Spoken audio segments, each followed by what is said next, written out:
I said to these guys, I said, how would you like it if you gave me your pallets of expired chocolate every month and I gave you $50,000? And their eyes lit up. I knew I had them. Wow. Right when their eyes lit up, I knew. Wow. I said, I got these guys. I got them in my pocket. Did they ask what you needed it for? Well, I said, listen, you guys are a little drunk right now. Let's talk when we on Monday. I'll come by the office and we'll talk. And I told him, I said, listen, that $50,000 is for the pallet of chocolate, but I'm going to have some people that are going to be coming at nighttime when no employees are here. And I had to tell them, they're going to be putting some stuff in there, so you guys know. But you're making $50,000. You don't have to touch it. You don't have to look at it. Let my guys do my work. They're like, no, we want to help. I'm like, oh, you want to help? Okay, you can help. So I got my one of my runners, Junior, which is Tank's cousin. He came, and I think the first one was 10. I want to say it was 10 birds, and we were going to do a test run. It was a pallet. And I said, okay, everyone take off boxes right now. Boom, boom. I'm just coordinating everything. Now I have to be hands-on. I don't want to be hands-on, but guess what? I have to be now. I got to pay this money back. So I'm coordinating. Okay, take that chocolate off. Hey, Junior, come on.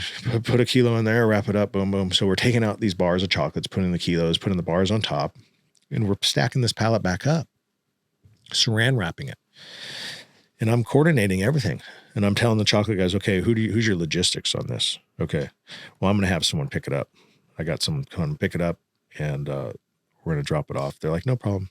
Okay. So their employees are never going to know, right? Right. They're going to see the chocolate and think nothing of it. So the next day, a driver comes and picks it up in a big rig, and off it goes. And he was hauling it to Canada? No, this one was going to Australia. Oh, okay. So this was freight air. All right, I see. So I think it took like 6 days. Wow. So who's the contact still in Australia? Who's moving product down there at this time?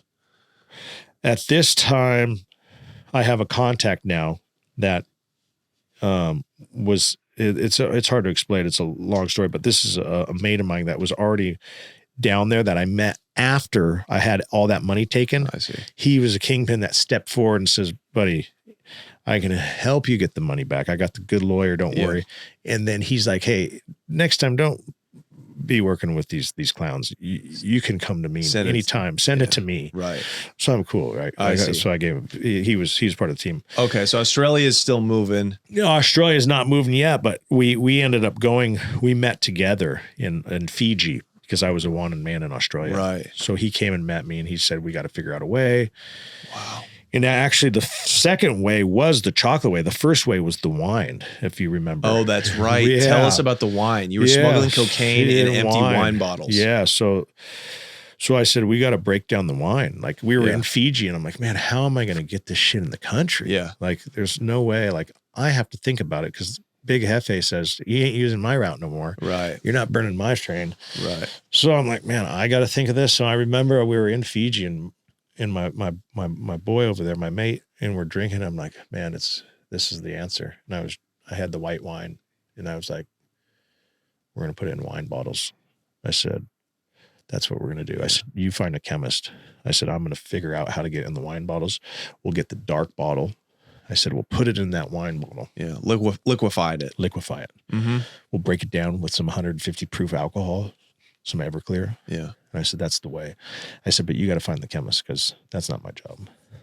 And you found a chemist to show you how to do it. He found a chemist. I said, mate, I got them all ready. I got 2 cases, 24 wines. And I said, let's box them up. I had one of my workers, Paulie, drive down to Napa Valley, where the wine came from. Right. I had it wiped down with alcohol. I made sure the corks were on. I had it waxed so it looks like a brand new wine bottle with the wax. Right. Dark bottle. You would never know. You broke it down in the bathtub, right? Like the bathtub. I broke it down. How many keys? The first one was 10. Yeah. Spread out between 24 bottles. Right. You know, so and it's a perfect cover. It's Napa Valley wine. Napa Valley. It's wanted everywhere. It's one of the best wines in the world, right? Yeah. So like, of course, if you looked really thoroughly, you would see like a creaminess, but it was that dark bottle. Right. And my mate said, don't worry. He says, I got someone this is how I know that a lot of these people are on the inside helping. He says, just make it past the sniff test.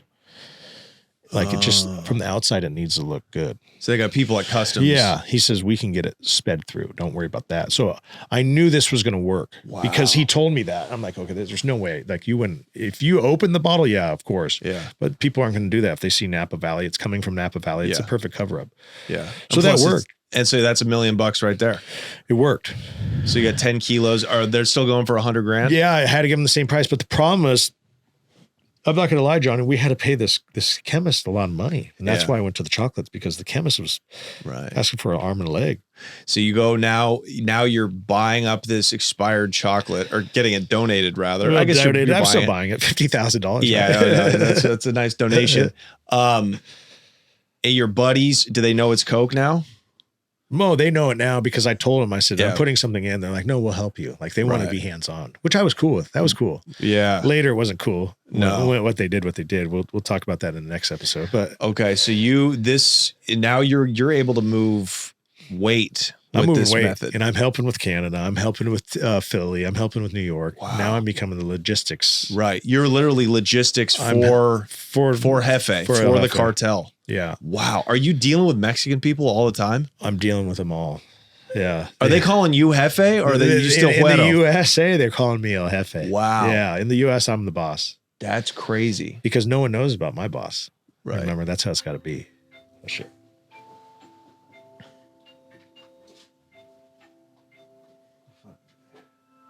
It must be our old. Is that your PO? We're moving through it. Don't worry. Yeah, how are we at time? We good? We're at 124. Yeah. Okay. We're almost there. So you've just off the record, we're not going to be airing this, right? No, we're cutting clips. Okay. That's all we're doing. We're cutting clips. Okay. So I'm helping El Jefe in any way I can. Now I'm his logistics, a lot of, I remember when the FBI got me, they're like, Mr. Hansen was the quarterback for the Mexican cartel, right? And technically I was, Yeah, you were. I was. You were directing. So he'd say, we got 100 bricks going to New York. Yeah. Figure out how to get it there. We got a quarter of a ton going to Canada. We need you to get it there. Would you get that much Coke? Yeah. To Canada? A quarter ton? Let me tell you how good I got at it. Yeah. I got so good at it with the chocolates. I remember in one of the locations on the Canucks, they looked and they couldn't find the Coke. They said they picked it off. Wow. I said, they didn't pick that off. I said, go to box 13, section 2. You're going to see 1 kilo there. And then I'm just reading it off because I have it all written down where I put them.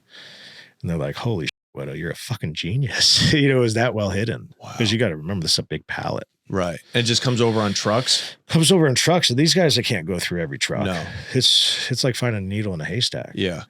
Yeah. You throw enough product at it. Yeah. You throw as much. And that's what I'm doing. I'm throwing up so much chocolate. You got to remember, I had I'm paying $50,000. I need a lot of pallets. Wow. He's giving me like 4 or 5 pallets at a time. And we're bringing the chocolate back. That's the funny part. How would the money get back to Jefe? Same way. I'd put it back in the chocolate, send it back home. How does that look to customs if you... They don't look. Coming from Canada? One time, I'm not going to lie, Johnny, one time we had bad work that went there and they sent it back with the chocolate, dude. It was so stressful. That's crazy. I'm like, this is your guys' fault. I'm getting paid for this. This is not, I'm logistics. Yeah. Wow. Who were the buyers in Canada? I that wasn't my market, but I would say probably the Asians or the bikers. Yeah. Yeah. But you must have talked to them. No, right? I didn't have to communicate with them. Remember, that's the bosses. Let me ask you this. How do you think, because you really were just logistics. You were moving the product. You weren't buying it. You weren't dealing with the buyers or the distributors, rather, in the countries, the distribution countries. How did Jefe, marooned in Mexico, can't go anywhere? All he's got is his encrypted phone. How does he meet distributors all over the world? I think when you're at that level, I think it's just like the like I was talking to you about, like if you are a mover and you know someone, you're going to give me that guy, but no one's ever going to know who that guy is. Right. I just had the chance to meet him, but like if I knew you and you had El Jefe, you're not going to tell me his name or anything. You're just going to connect me. Right. And I think that's how it works in that community, because I've had that a lot of times towards the end of my run. People are like, dude, I got someone that can start giving you work, because you got to remember towards the end, sometimes you run out of work and El Jefe might say, hey, I need 100 birds. Can you get it from this group? And sometimes I've done that, I've used other groups. That's why I'm like a chameleon. I can work with anybody. Right. And obviously he can't. So I would reach out to somebody that's in that line of work that would just pass me through a PGP. And I bought 100 birds through a guy through a PGP that I've never seen, don't know anything about him.